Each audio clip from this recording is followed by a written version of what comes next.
Okay, so in this lecture, we are going to cover several topics. There's not really an overarching theme. It's just several different sections that weren't covered from Arton last time. And so the first, these are the topics: linear transformations, orthogonal matrices, rotations, differential equations, and the matrix exponential. So we'll start with 4.1. The analog for homomorphisms between groups is called a linear transformation. The analog to vector spaces is called that. And obviously you know that from linear algebra, which is like usually represented as T from V to W, where V and W are vector spaces over a field F. And there's two main properties to a linear transformation, in that we can separate addition out from the brackets and we can pull scalars out from the brackets of the transformation as well. And this scalar is specifically in the field. Also, linear transformations are compatible. Would I say linear transformations are also compatible with linear transformations? That's not right. It should say something else there. It's a typo. But this is basically a huge sum that we can do all at the same time, because it's a scalar being multiplied by a vector added up over a huge sum. And so this is just the same two properties here being applied over and over again. And you can prove it by induction, but we're not going to do that. By the way, there will be like exercises for some of these, but they're not big exercises either. So it's like exercises that you could do like typing in chat. So I'll probably stop at some point and be like, ask you guys a question, and you guys can like type up an answer or hop on mic or something. It's up to you. So yeah. An important example of linear transformations is obviously left multiplication by a matrix. And it's usually represented by this function here. And it's from f of n to f of m. So it produces a vector. And it's linear because these properties hold. This is from matrix properties. You already know this. Another linear transformation is the derivative function. So any polynomial with degree less than n, we can apply the derivative to it, and it will take us to the polynomial space of n minus 1 because of the power rule. And there's two spaces that we usually talk about when it comes to linear transformations. One is the kernel, and one is the image. And so the kernel is just any vector that goes inside the transformation and comes out as 0. It's every single vector that does that. And the image is just any vector that pops out of the transformation when you put in a vector. So it's every vector in that space that has an input, is the more rigorous way of saying it. And both of these are subspaces. These are usually like some of the first two subspaces you might learn about. And if we change the linear transformation, right? Because in the last slide, this was some arbitrary linear transformation. But if we change it to this one that we talked about earlier, we get something interesting, which is that the kernel is a set of solutions to ax equals 0, and the image is exactly the set of vectors that is the linear equation ax equals b.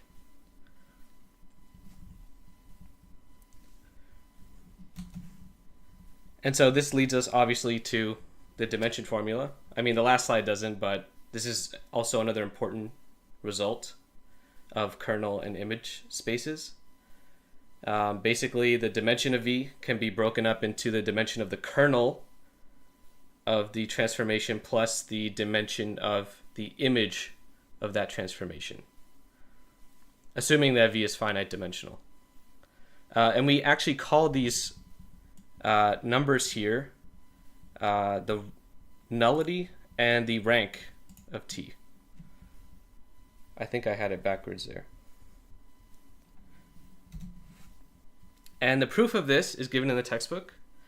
We start by letting the dimension of V equal n with a basis of u1 to uk, so all of these are vectors. And if you're wondering, this is the notation for... oh, by the way, can you guys see my cursor? Like, I'm like highlighting this bracket. Okay. It just means that this is an ordered set, I believe. This is the notation for an ordered set. So we start with a basis for the kernel and extend it to a basis for V, because the kernel is smaller than V, right? So we end up extending it by some amount of vectors, n minus k vectors to be exact.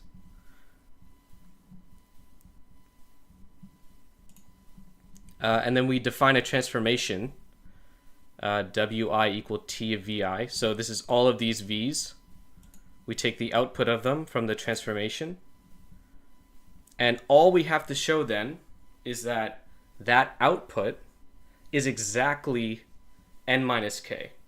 Because if we had a basis with k vectors and we extended it by n minus k, and that's a basis for v, then we're basically arguing that k vectors plus n minus k vectors adds up to exactly the dimension of v. And so that's basically the gist of this proof. So if we can show that these vectors, the wi, is a basis for the image, then we're done. And so that's what we end up doing here. We let S be these vectors, ordered, w1 to wn minus k. And our goal is to show that the spanning set of these vectors is in fact the image of T. And that it's linearly independent. We want to show that it generates it and it's linearly independent, because those are the two properties of a basis. And to start, we note that clearly the spanning set of S is a subset of the image of T. And we'll come back to that. I'm actually going to ask you why at the end that is kind of clear. So we're going to prove the reverse direction. And so we'll take some vector in the image of T. And we know that if it's in the image, then it equals some input vector in V.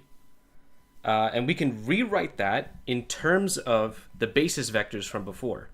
If you remember in the last slide, we said that, well, we're going to let this be a basis for V. And V is obviously in V, so we can write it in terms of scalars like this. And so we apply T to both sides, right?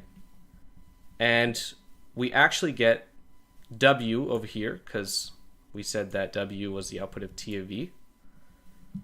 And we get a bunch of zeros here, plus B1 times the output of each of these V1 all the way up to Vn minus k.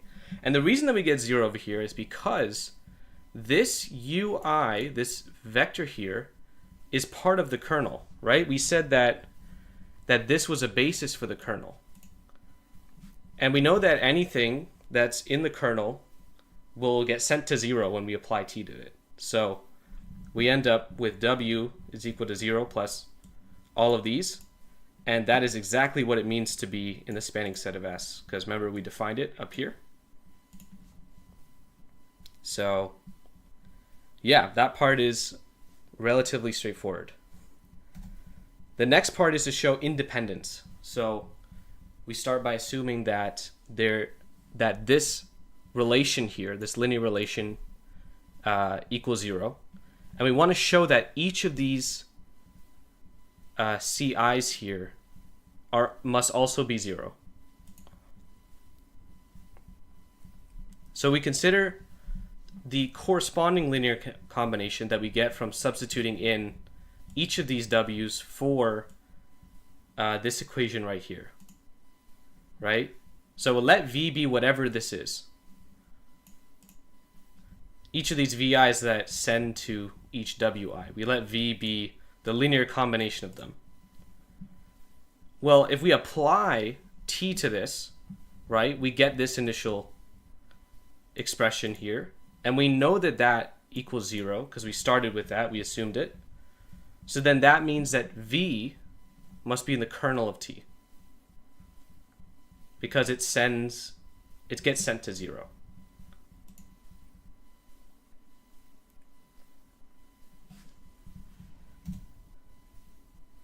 And so since V is in the kernel, we can rewrite it using the basis vectors, which are all of these U's from before. And we can substitute it back into our equation with CI. And that equation was back here, I believe. No, sorry. Oh no, yes, sorry, we plugged it in here. We plugged it in here. We brought it to the other side. And we get this long bunch of negatives plus this huge amount of this huge linear combination. And we know that this linear combination is part of the basis, right? That we already assumed was a basis. All the way back at the start, if you remember. It was this huge basis we set up for V. And well, if that is a basis, then all of these have to be 0, which includes all of the C's. So that means that this equation here at the start has to be linearly independent.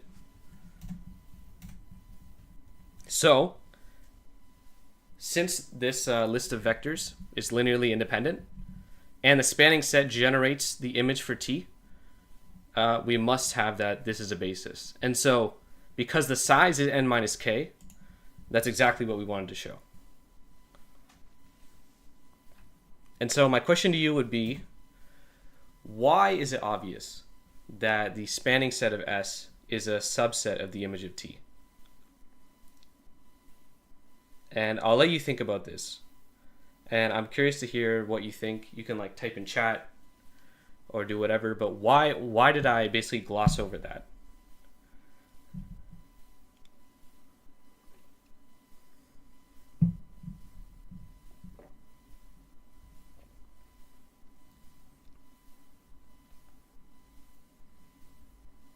I can roll back the slide too if you would like.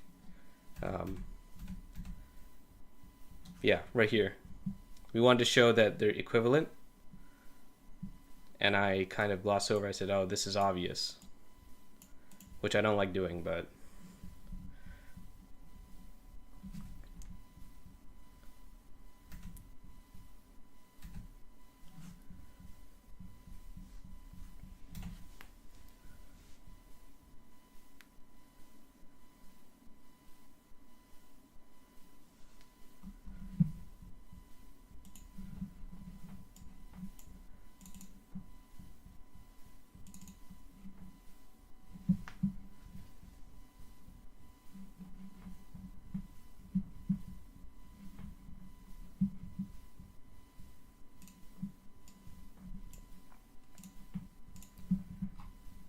okay, let me read the chat.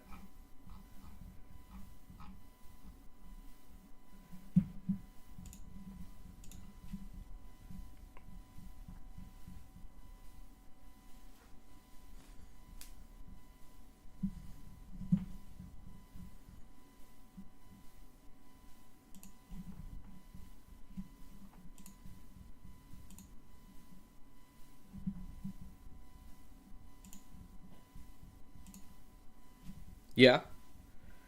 Yeah, no, I think what you're saying is right. Yeah, yeah. I think I phrased it a little bit differently, but yeah, that's basically the idea. Is that each of those WIs are literally part of the image, right? And I think I wrote it in the next slide.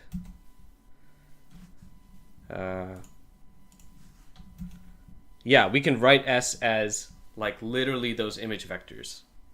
And so any vector in that span can be rewritten in terms of some linear combination.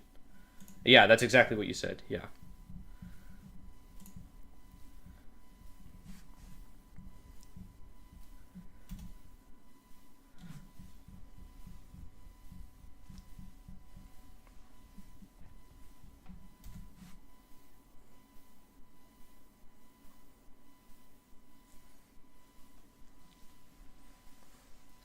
Yeah. I think I wrote it this way so that you can see the actual vector that creates W for any W in this spanning set. But yeah, because it's a subspace, it has to be part of the image. Okay. So next is orthogonal matrices and rotations, which is 4.5. I know we made a big jump. And so we're going to talk about how we can perform rotations on vectors. And previously, earlier in the book, they mentioned that one type of rotation is with the matrix in R squared, which is here. Cos theta, sine theta, all that stuff. And so a rotation in R cubed about the origin can be described as a pair v theta, where v is a unit vector of size 1, and theta is some non-zero angle of rotation.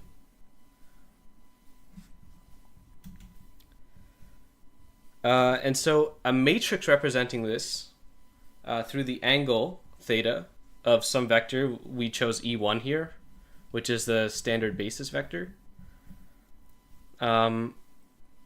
Here is a rotation through that angle that you would, that fixes the first coordinate and rotates on the second two. We won't focus on geometry too much, actually, I think, in this section. But yeah, all rotations are linear operators. But the matrices can get more complicated the higher up you go. And so we define orthogonality, which is that a matrix is orthogonal if its transpose is equal to its inverse, or that the matrix itself times its transpose is the identity matrix. And you can form a subgroup of all of these called O of n, or just the orthogonal group, which is defined here.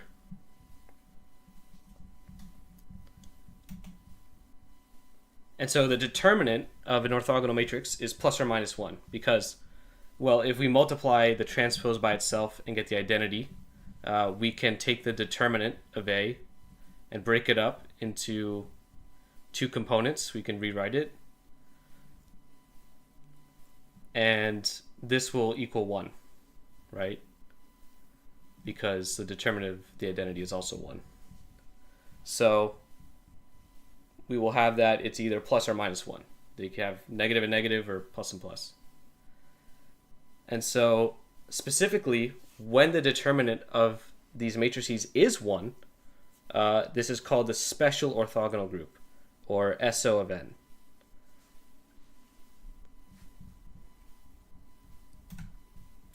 And so a matrix A that represents a rotation in R squared or R cubed a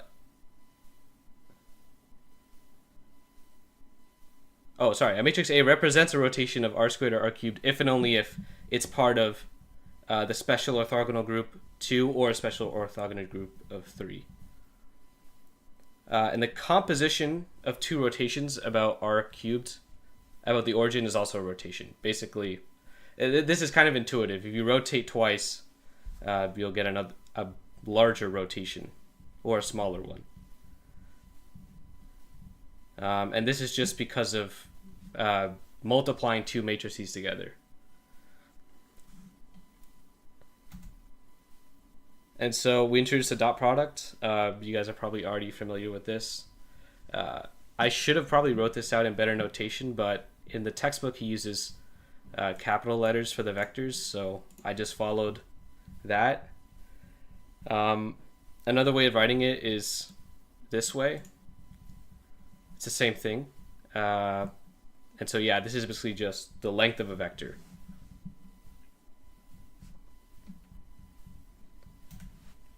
And so using the law of cosines, we can also write the dot product as the length of x times the length of y times cosine of theta. And this theta angle is the angle between the vectors. And so the angle of theta is pi over 2 when they are orthogonal, or that their dot product is 0.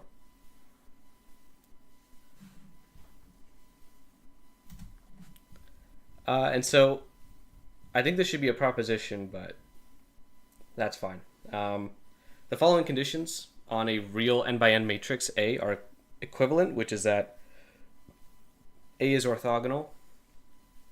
Multiplication by A preserves dot product. So AX dot product with AY is the exact same as X times Y for all column vectors. And the columns of A are mutually orthogonal unit vectors. So they're orthogonal with each of the other ones. And a basis that consists of mutually orthogonal unit vectors is called an orthonormal basis. And so orthogonal matrices are actually those where the columns form an orthonormal basis. And that comes from this.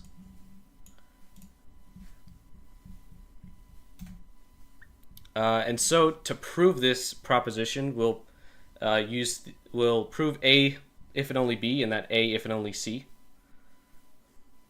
So starting with A, which is that A is orthogonal, we're going to show that multiplication by A preserves dot product. And so if A is orthogonal, then the transpose of A times A is the identity. And if we consider the dot product, then by definition we can rewrite it like this, which is what we noted before. Back on this slide here, we can write this as transpose times the other column vector.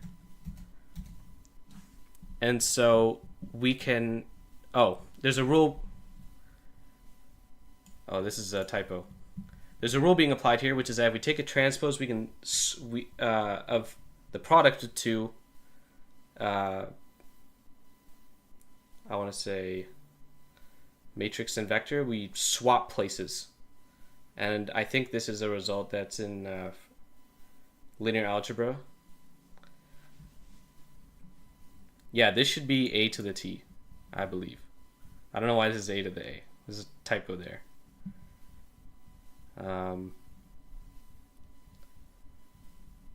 And so because this is the identity, this will collapse in on itself, and we'll get exactly this. Yeah. Someone sent a fixed in chat, but yeah, this should be A to the T times A Y. Yeah, the A is also missing, yeah.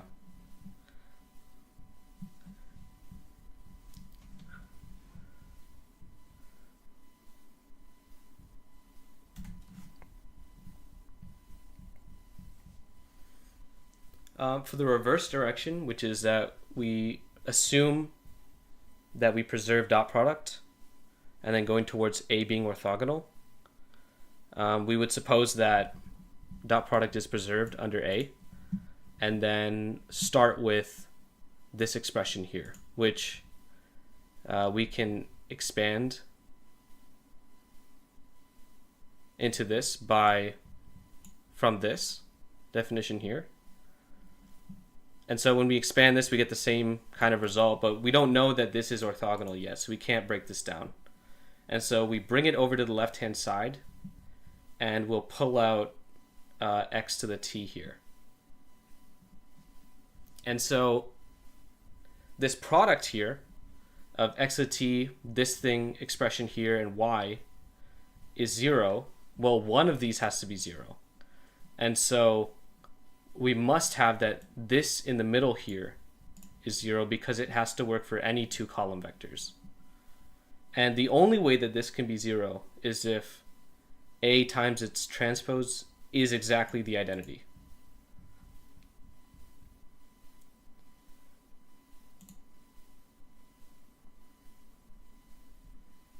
Why is that? Why is what?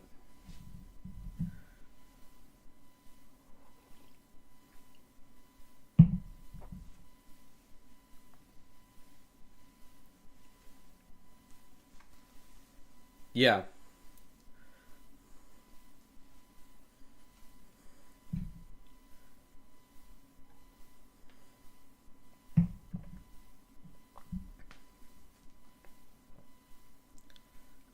And to show the other if and only if. Yeah, no, don't apologize. No, you're right.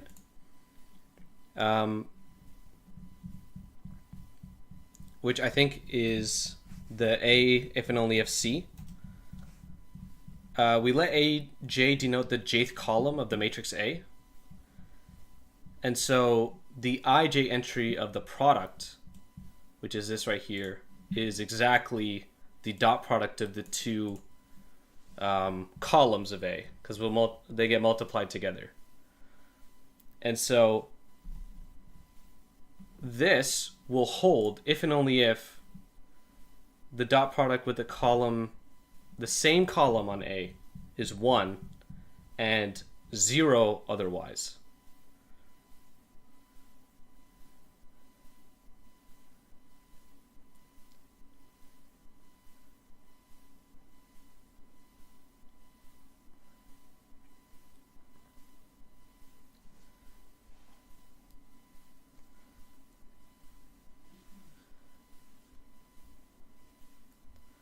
Yeah. Let me check that actually. A implies C. A is orthogonal. The columns of A are mutually orthogonal unit vectors. Okay. Let AJ denote the jth column. Okay. Oh, okay, I see. It's just an if and only if chain.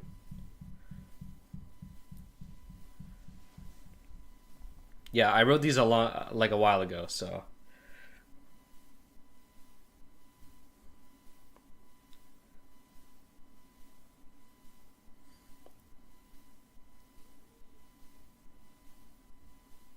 Yeah, we assume that A is orthogonal here, so it's the identity, which can only happen if the diagonal is 1 and everywhere else is 0. So that means that every column has to have length 1, and thus are orthogonal.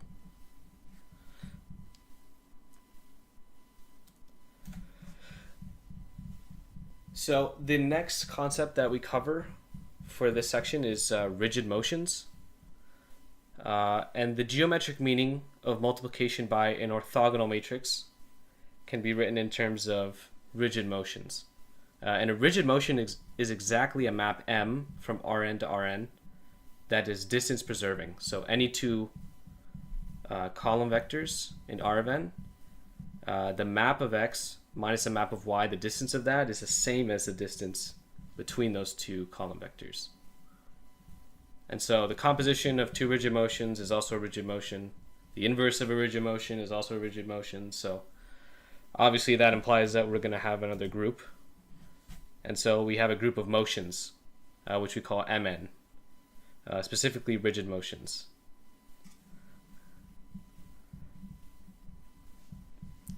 And so we follow up with a proposition, which is that if we have a map M from Rn to Rn, then the following are equivalent.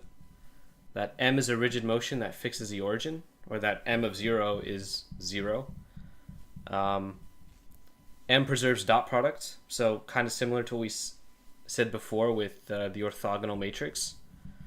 And that M is left multiplication by an orthogonal matrix. That M of x is actually equal to AX, where A is orthogonal. And so I wanted to ask you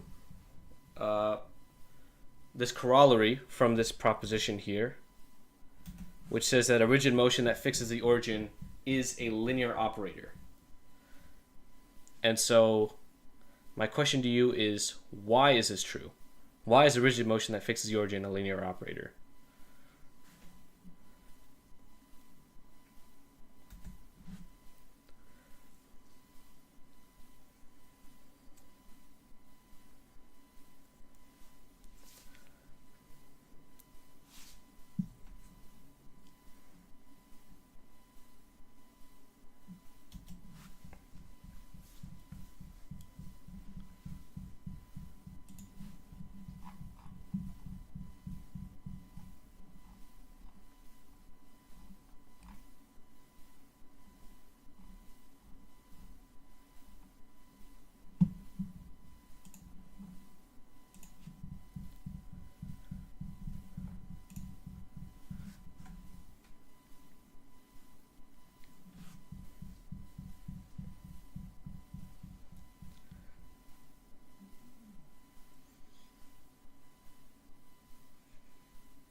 It doesn't have much to do with rotations.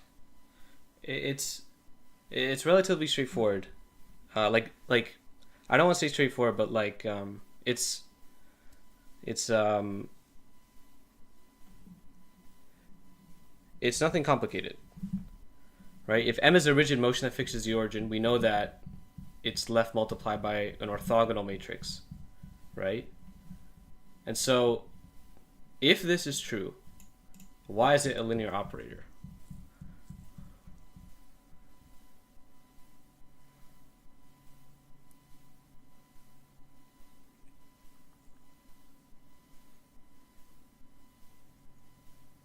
And there's something here on this page that will help.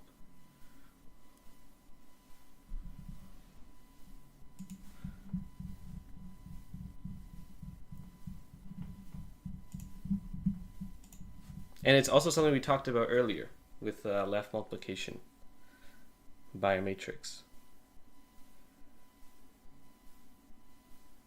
Yeah, yeah. Yeah, exactly.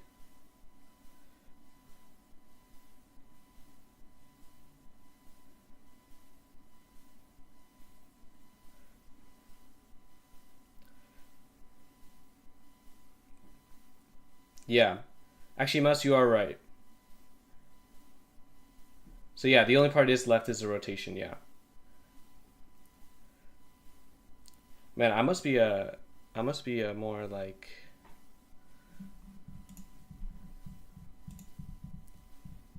I must be tripping right now. Yeah. So the answer, I guess I wrote a more algebraic answer that, well, if it's a rigid motion, we can write it in terms of orthogonal matrix, and so it's going to be linear. Yeah, and rotations are linear operators. Yeah, exactly. Yeah, the translation part was also something I included. There won't be this vector here.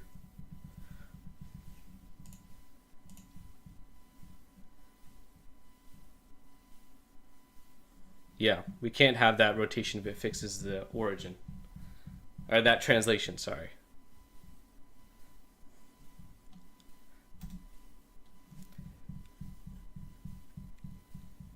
And so we'll prove the previous proposition, which is this one right here, using a chain of implications.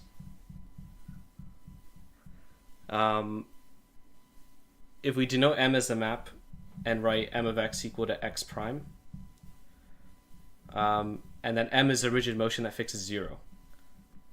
We know that M preserves distance, so x prime minus y prime dot product with x prime minus y prime itself will be equal to this expression as well, because these are just the outputs of M of x and M of y. And if we set y equal to 0, because it has to hold for any two column vectors, this yields that M of x dot product with M of x is equal to x times x. So it's length preserving. And so using that fact, we actually expand these two and cancel out any of the products with itself. So if we'll have like an x prime times x prime, it cancels out with x times x. And same with y times y. And so this will yield that x prime times y prime is equal to x times y, which is what we wanted to show.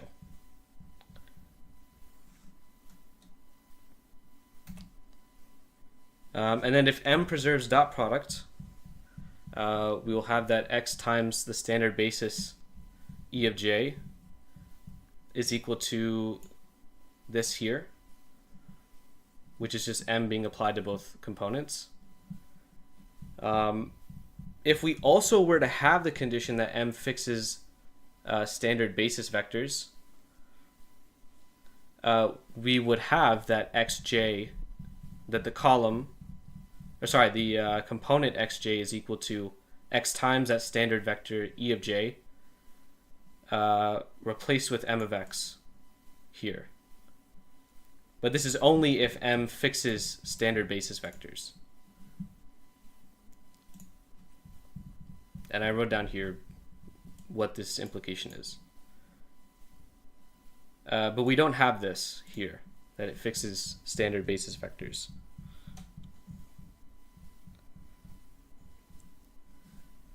And so if that's true, then it has to be the identity map. So first we suppose that M preserves dot product and consider the images M of each of the standard basis vectors with M. And these are orthonormal. So these dot product with each other, the output is 1 if they're the same and 0 if they're different. And so we let B prime be exactly this ordered set and take the matrix of these columns. And so since this is a matrix of columns that are orthogonal and unit, then it must be that A is orthonormal. And so is A inverse as well by previous results. We talked about like the group of motions before. And so we consider the composition, which is A inverse times M, the map, which fixes each of the basis vectors because of the way that it's constructed. And so this has to be the identity map because of what we showed before, that if we had a map that preserved dot product and fixes each of them, then it has to be the identity. And so M multiplying on both sides would be exactly left multiplication by A, an orthogonal matrix, which is what we wanted to show.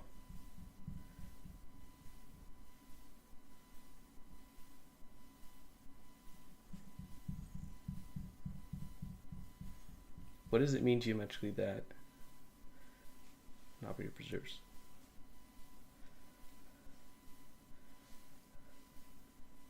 I believe it's length. I'm not sure about angles. I know it should preserve length.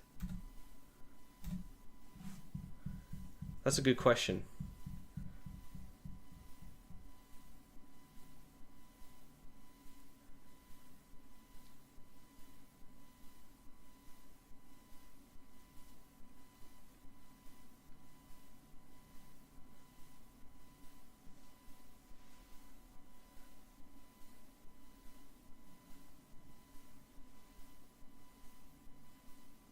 No, you're good. I think the proof is done. I think we like just finished it, so yeah.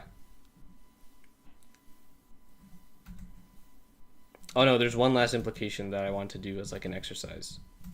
But yeah, that's actually a good question. I actually didn't think about that. I think it's just lengths between vectors, but I could be wrong. It might include angles as well. And so in this proof, we did two of the implications, but we didn't do the last one. So this was A implies B. Sorry, this was B implies C. This was A implies B. This was B implies C. And then we haven't shown that C implies A. So we want to show that if M is a linear operator whose matrix A is orthogonal, then two things are true: that M fixes the origin, and that M is a rigid motion. And so I want you guys to try doing it. I'll prove it in the next slide. I'll show you what the proof is, but yeah, type in the chat, come on the mic.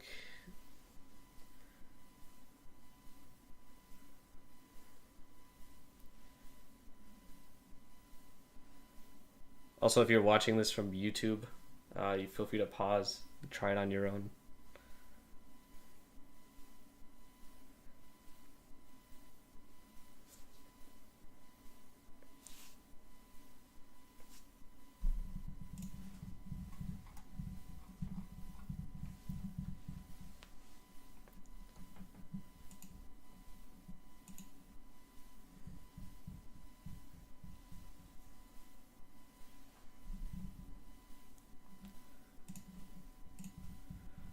I feel like the second part is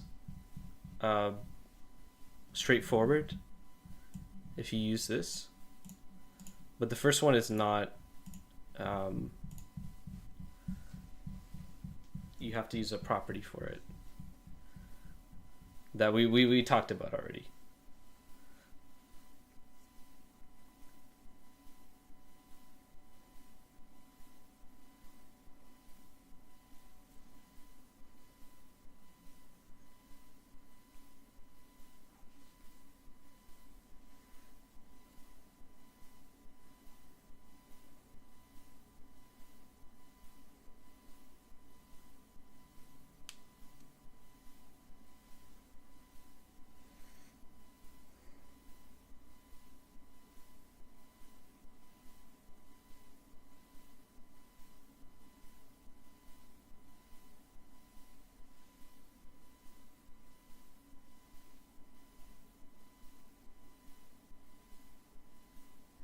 So what do you guys think? What do you think for the second one? I feel like the second one is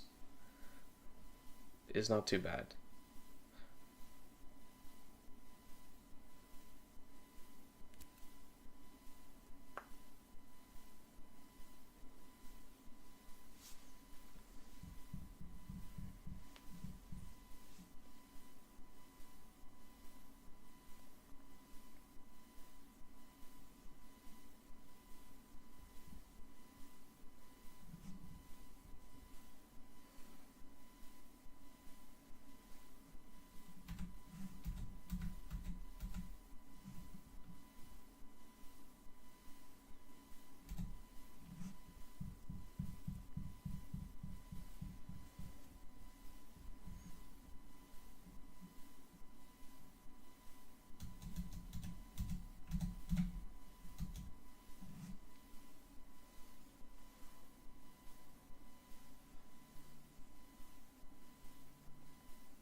Yes.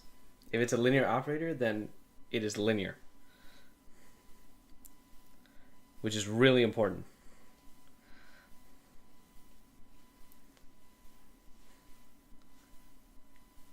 So you know that it's defined like this down here, and that's also linear on R of n.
I see typing.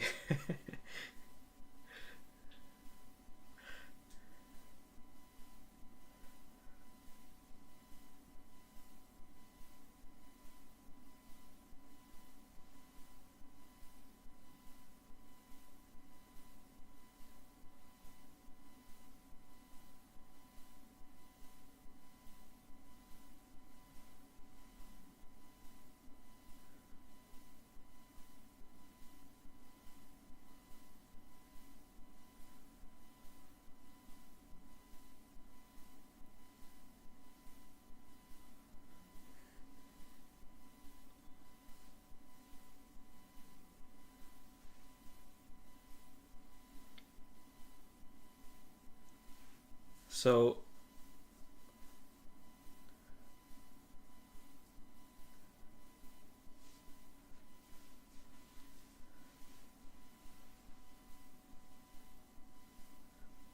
yeah, literally.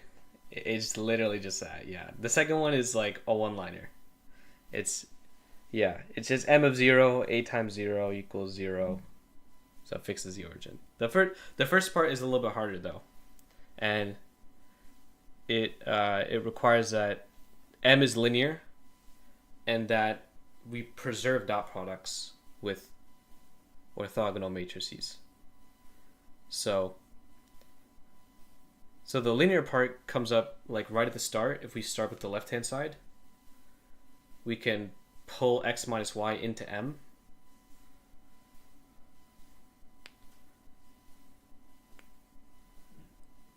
And so we get the distance of m of x minus y.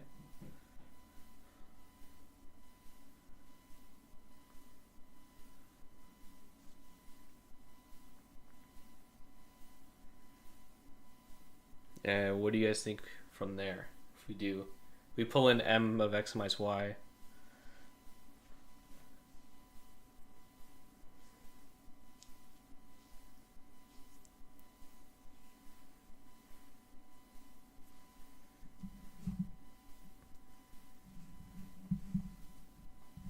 I wish I could draw on this.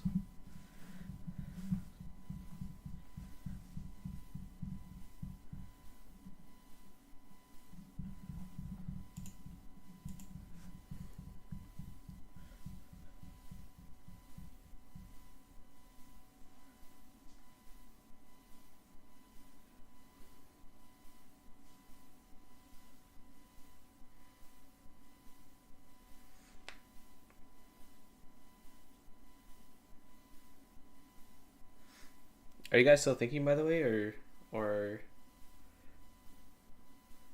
would you like to see the solution?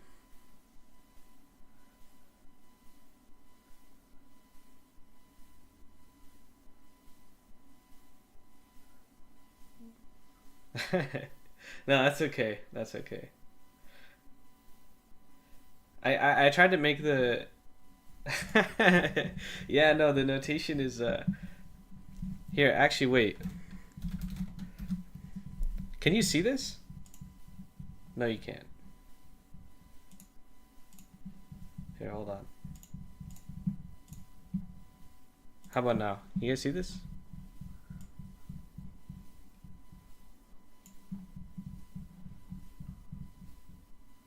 So the way to start it is that if we write it,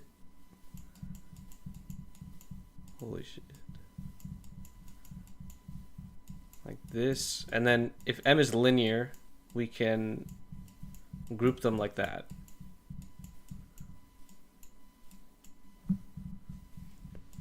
Right?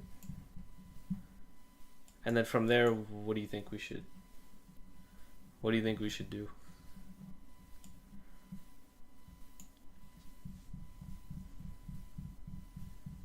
What should we do? Yeah, exactly. It's going to be the distance of a x minus y. And what operation is going on here? Like between these? What operation is that? Because x minus y is just a column vector. Evaluation. What is evaluation? I'm not familiar with the terminology.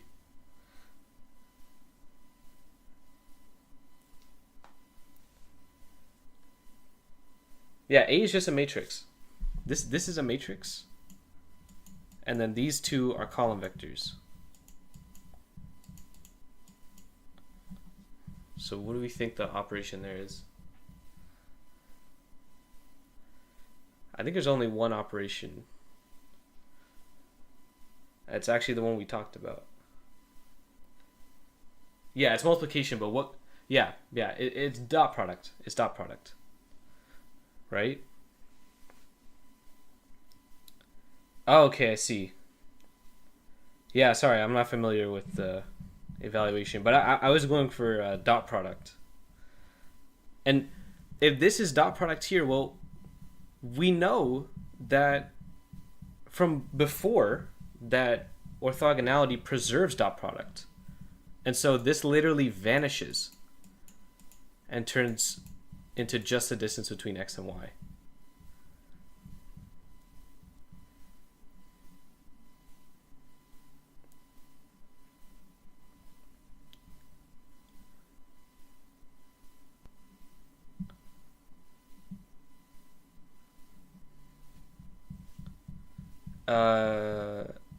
Yeah, I guess I would.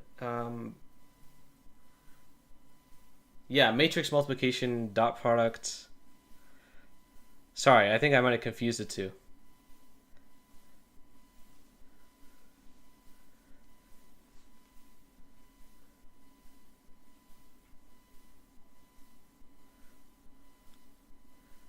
This step here?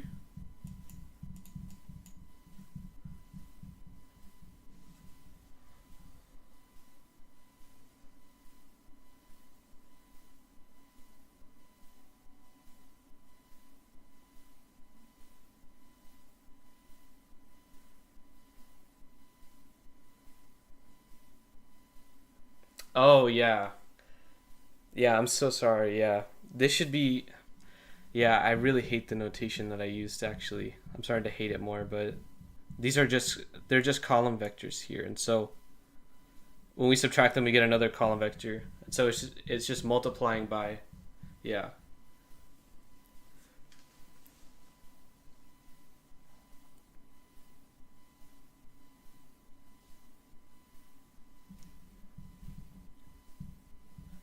And so I think I wrote it over here as well. Yeah.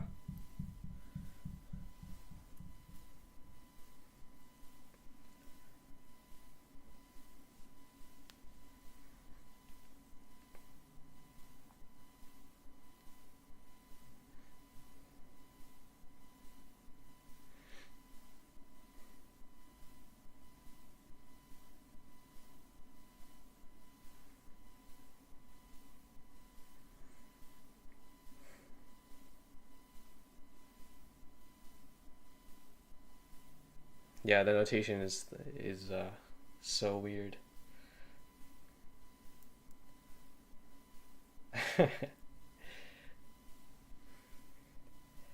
Okay. Okay. We'll move on. We'll move on. There are better exercises. Um and so before actually literally in the chat someone mentioned translations. And that's exactly the next thing we're going to talk about, which is that rigid motions that don't fix the origin are one, not linear operators, and two, we call them translations. And so any fixed vector b in R of n can be translated, and this is the map that we use as tb of x. It's a rigid motion because it preserves distance as well. So if we take the two and we subtract them, cancels out the b, we get x minus y, and we can just wrap distance vertical lines around it.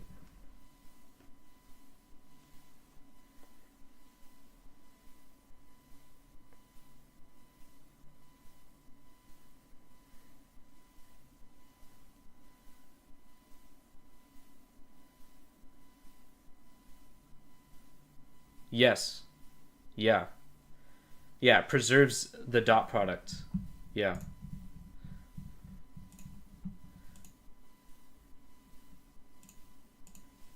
Which is, the function is the left multiplication by A, your orthogonal matrix.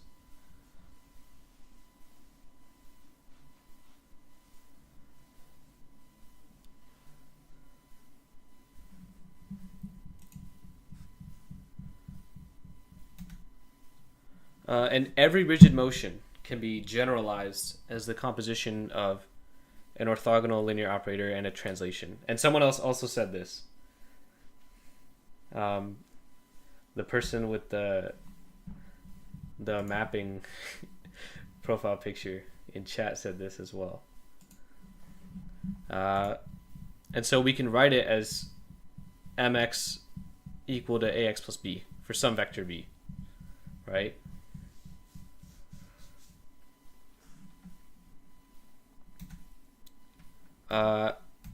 What are we proving? Oh, we're proving this. We're proving that it can be written as that. Oh, man. Let b equal m at 0. Then t of negative b, which is a translation by negative b, at b is also 0, because if we translate by b and by negative b and then plug in b, it will just take us back to the origin. And so this rigid motion fixes the origin, which is also written. Yeah, I wrote it out here. I think there should be an A here. And so we can compose the two and write it as t negative b composed of m at 0. And m at 0 is b, and we know that the translation by negative b at b is 0, so this is also 0. And according to previous propositions, this will end up being the left multiplication by an orthogonal matrix. It was that one proposition we talked about a while ago. And so now we can write this composition, because it's sending 0 to 0, as some orthogonal matrix times the column vector x. And so if we apply t of b, which is the translation by b instead of negative b, we will cancel this translation by negative b and get that m of x is equal to ax plus b. And so b in this case is determined uniquely by what our map m is, and the operator is determined by the map, the negative b translation.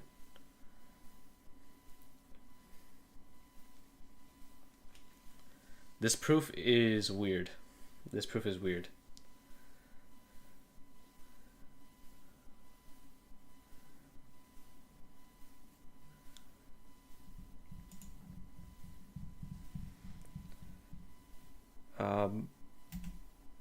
And so the determinant of an orthogonal matrix is plus or minus 1. We call an orthogonal operator orientation preserving if its determinant is plus 1, and orientation reversing if its determinant is negative 1. And we use the same terminology for rigid motions. They're orientation preserving or orientation reversing if the orthogonal matrix has a determinant 1 or negative 1. And so we can characterize the rotations in r squared and r cubed as the orientation preserving rigid motions that fix the origin, which is a mouthful.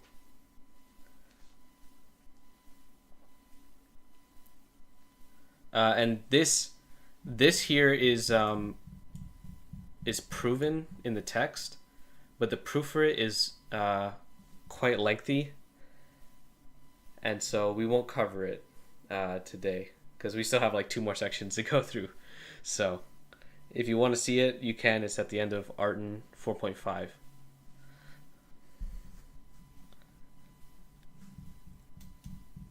And so now we talk about differential equations as it relates to matrices. And so the solution to an equation, a differential equation, like dx over dt equal to ax, is exactly the set of functions x of t times some arbitrary constant c, e to the at, where a is some real number here. And we can prove this, right, by literally just taking the derivative of this function here. And we see that the derivative equates to 0 for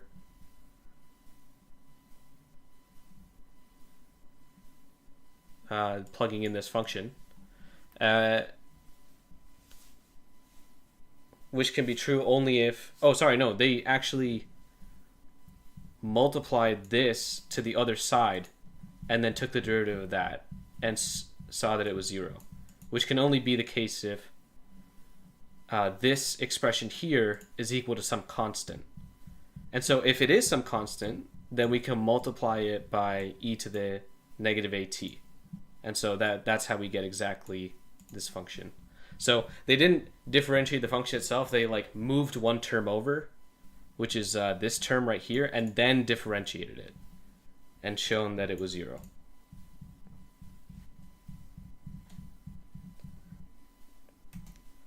And so we can define two new concepts that we're going to use moving forward, which is a vector valued function x of t and a matrix valued function a of t, where the entries are functions. And so this is how they're written out. Each of these are functions inside here. And so we can now do calculus operations on vectors and matrices because we can apply them component-wise. So taking the limit of a vector would be the limit of all of its component functions. And obviously, certain things like, the limit only exists if all the component limits exist. Those things also hold. And the same thing can be done for derivatives. So we can take the limit, then we can construct a derivative for a vector, which is exactly this. And in particular, we can write out a system of homogeneous first order linear constant coefficient differential equations in matrix form. So we're basically writing out a system of functions, a system of differential equations as a matrix. So like this, which we can write out more clearly like this. It's just a shorter way of writing it. So for example, if we use the matrix 3, 2, 1, 4, we would get the system, the derivative of x1 with respect to t is 3x1 plus 2x2, and the same for the bottom row. And in the simplest and best of cases, we would have a diagonal matrix in which all of the derivatives are literally just one term, right? Like that would be like the best case scenario. And so the solution to that kind of system would literally be this, which is the generalized form of what we saw before. Like we saw it for one case, and then this would be for the system case.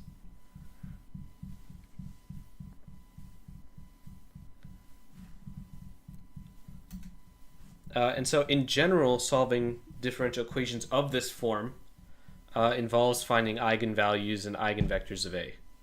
So if V is an eigenvector of A with eigenvalue A, then a general solution to this system is of the form x of t e to the at times eigenvector V. And e to the at is a scalar, and V is a vector.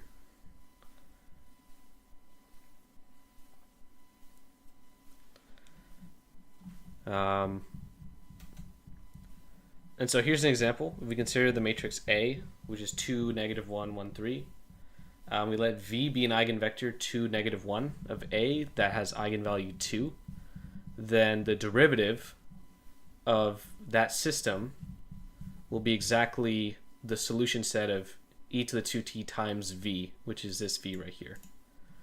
And that induces this solution right here, this vector. Yeah. And I think in the book they said that this satisfies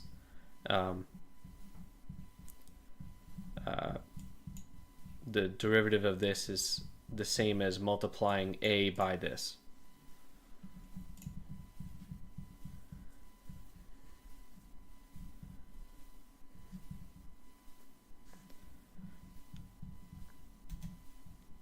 And this observation allows us to solve this equation whenever the matrix A has distinct real eigenvalues. And in that case, every solution will be a linear combination of the special solutions. And so in order to work this out, we have to diagonalize the matrix in order to get, you know,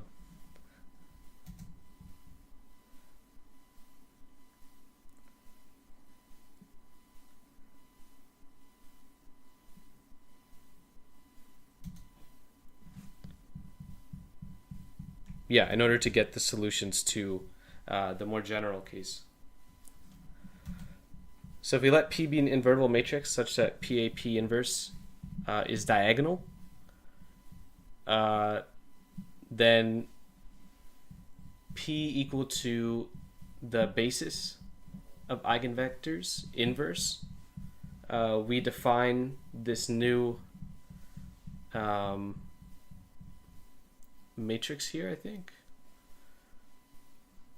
is it? No, this is this column vector, which is P inverse times X hat. And we don't know what X hat is yet.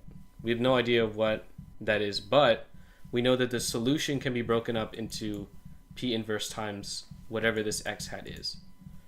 And so taking the derivative of both sides, we find that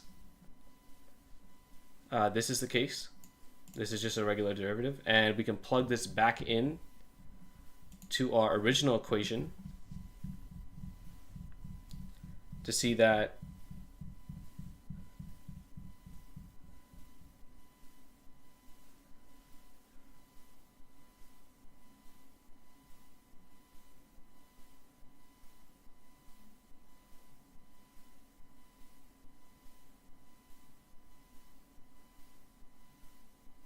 yeah.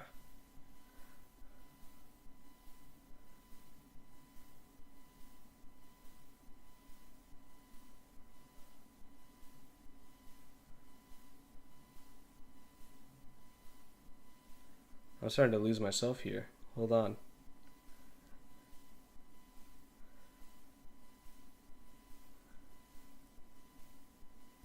PAP.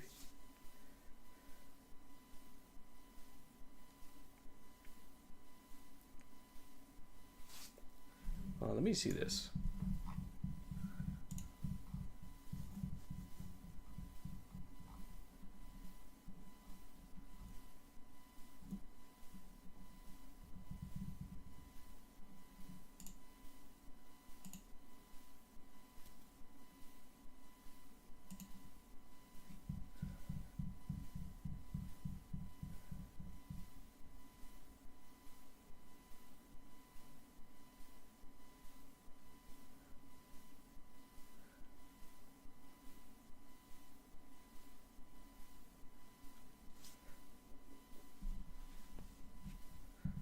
Okay, this slide is kind of weird. I have to check this out again because I'm confused about what I'm referring to here with this original equation.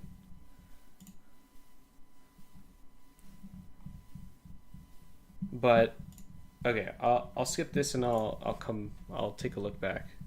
But the main result of this is that if A is an n by n matrix and P is an invertible matrix such that this holds, such that this is diagonal, with diagonal entries lambda 1 to n. What is x hat?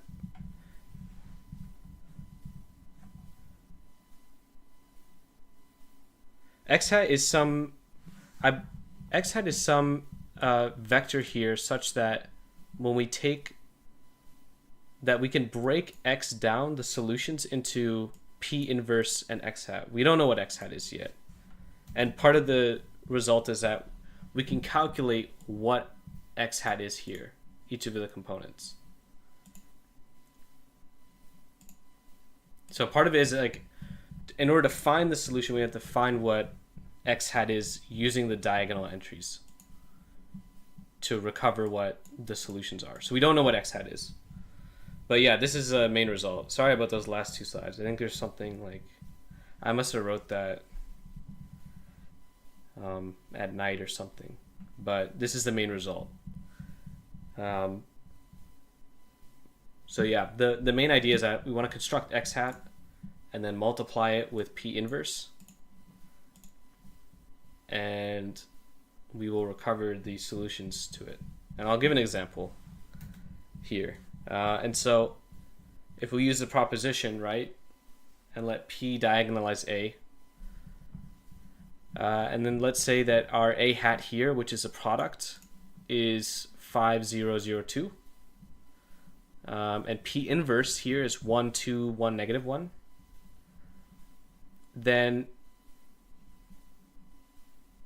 to find x hat, we'll use the lambdas, right, which are the diagonals here, which is 5 and 2, in order to construct x hat.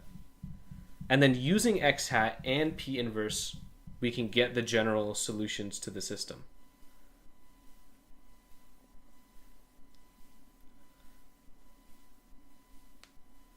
No problem.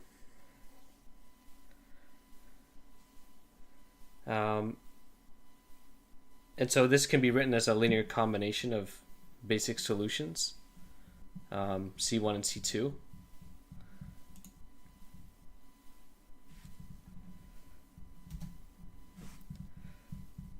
And when the coefficient has distinct eigenvalues, but not all of them are real, the method used can still be applied.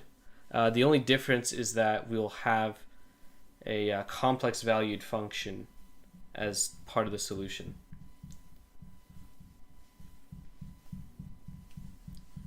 Also, the coefficients in the solution are arbitrary constants that are usually determined by initial conditions.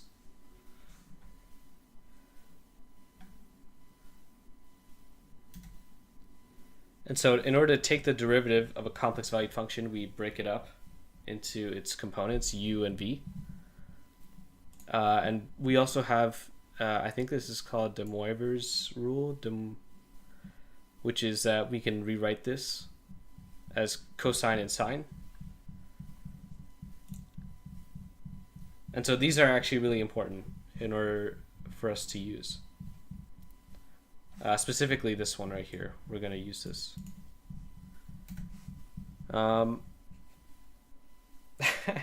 So consider the matrix A 1 1 negative 1, and let's say we have the eigenvectors 1i and i1 with corresponding eigenvalues 1 plus I and 1 minus I. And so I would ask you guys to find P inverse and solve the system by finding x hat and recovering x and extracting these two solutions, but we're going a little bit over time. So I'll just run through the solution to this. But if you're watching on YouTube, then pause the video and try it.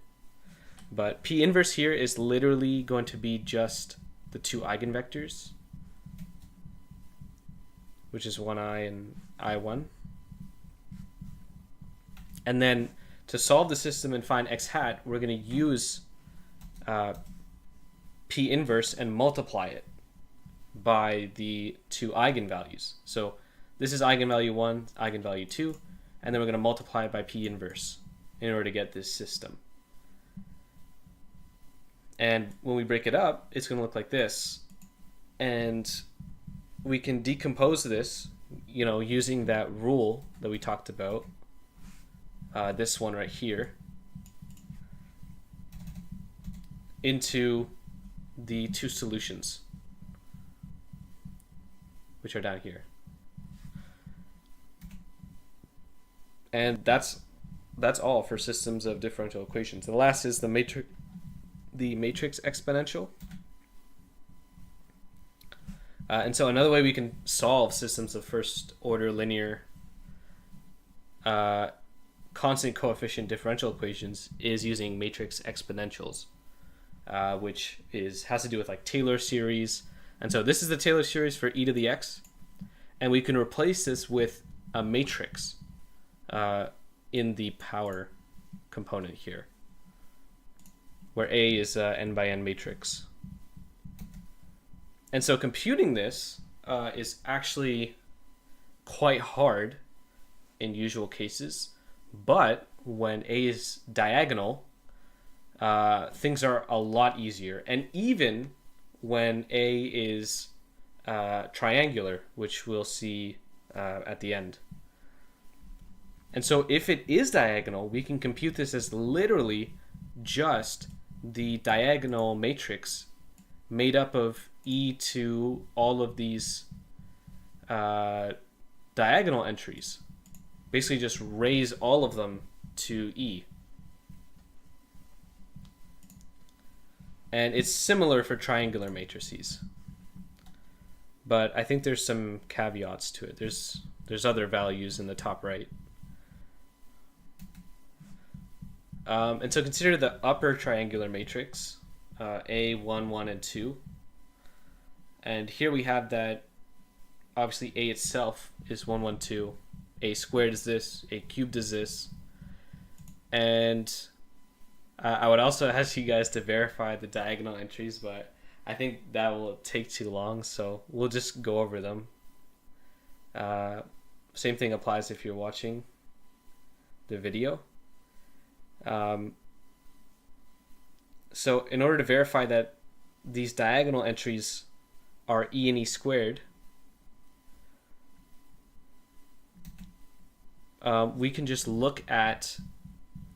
sum a couple of the terms to see that it's the same Taylor series for e to the 1, right? Because we saw e to the x all the way back here. And if we plug in 1, we'll get the same thing when we add up all of the matrices, all of the 1, 1 entries in this equation here, right? This is for the top left entry of A. And so the top left entry will add up to e to the 1. And so the bottom right entry will also have a similar result. It will be e squared once we square the matrices and add them all up component-wise. And the harder part to find out is the top right, which is infinite sum. That's a little complicated, but it can be broken down as e squared minus e here.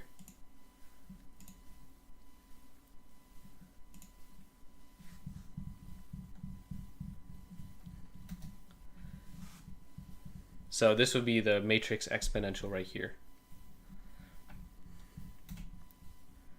And so diagonal matrices have a really nice property.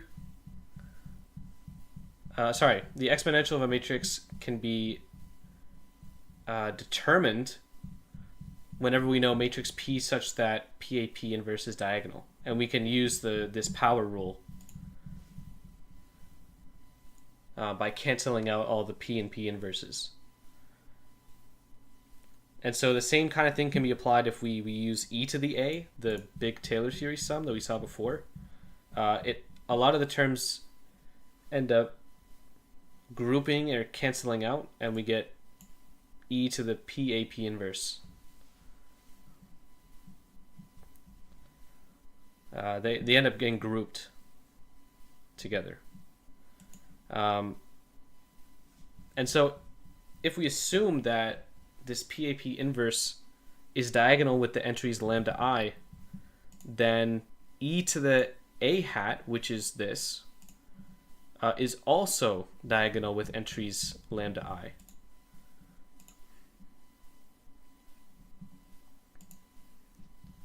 So this is basically like a rewrite of what we have here.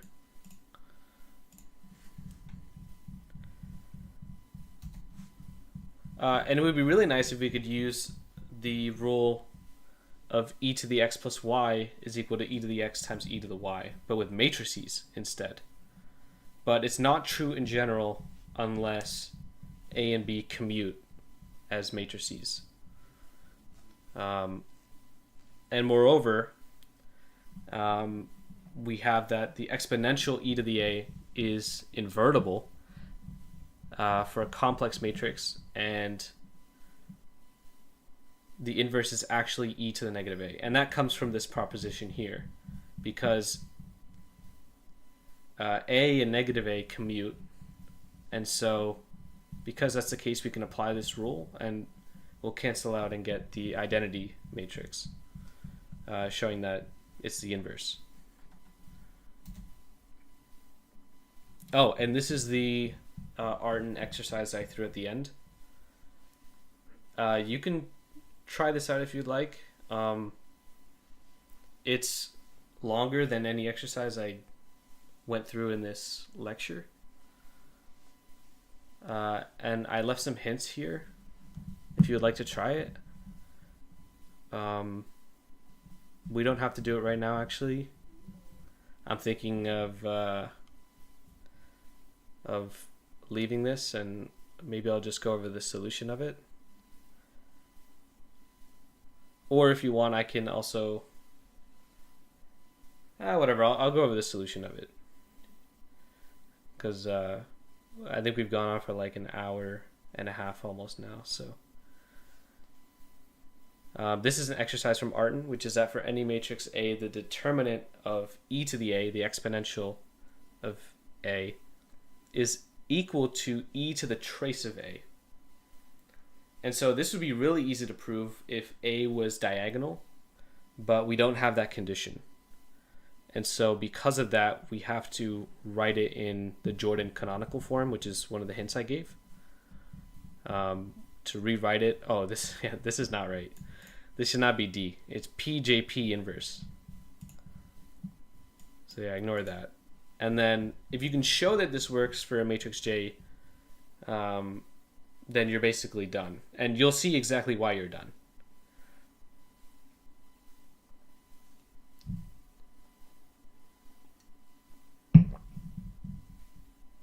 So I'll go over the solution real quick just for people that want to watch the video. If you don't want to hear it, you can dip and try it yourself. But I'll just go over it really quickly. So first we would let A be PJP inverse, which is the canonical form of A, where J is a Jordan matrix. And we can rewrite e to the a as P e to the j P inverse, which is something that we did before. We actually did that in the last couple slides here, right? Because J is diagonal, or PJP inverse is diagonal. So if we take the determinant of both sides, we'll get that the determinant of e to the a, which is the same as the determinant of this expression here. And we can break this up and actually cancel out the determinants of P and P inverse here to get that it's equal to the determinant of e to the j. And similarly, the trace of A, we can also rewrite as PJP inverse. And we can reorder this, but you can only reorder this in a certain way, I believe. But we can reorder this in a way that we get that the trace of A is going to be the same as the trace of the Jordan form.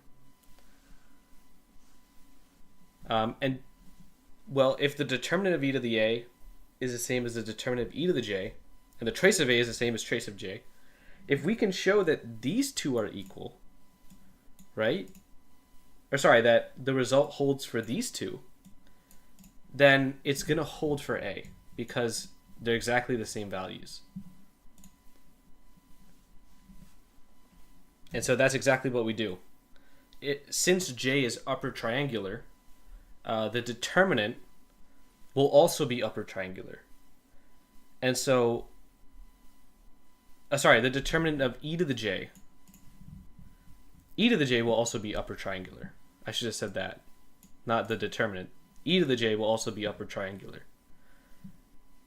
And so if we take the determinant of an upper triangular matrix, it is just the product of the diagonal entries, which are j, I here. And similarly, for the trace, the trace of any matrix is just a sum of the diagonal entries, so we just write out exactly what that is as well. Well, since JII, the diagonal entry, is just a number, these two are exactly the same. We can reorder them using that rule that we wish we had for matrices, but since we're working with numbers, we can actually use it. And so these two are exactly the same.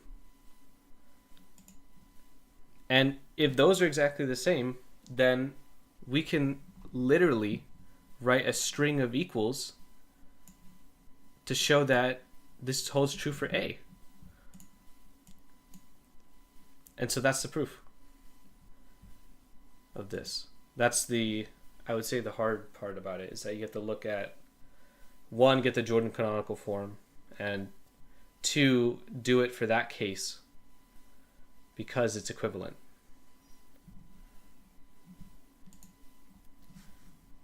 And so yeah, that's it. That's the whole lecture. Feel free to do any exercises from Artin if you'd like. There are a lot of great exercises like that in there. Some of them are tricky.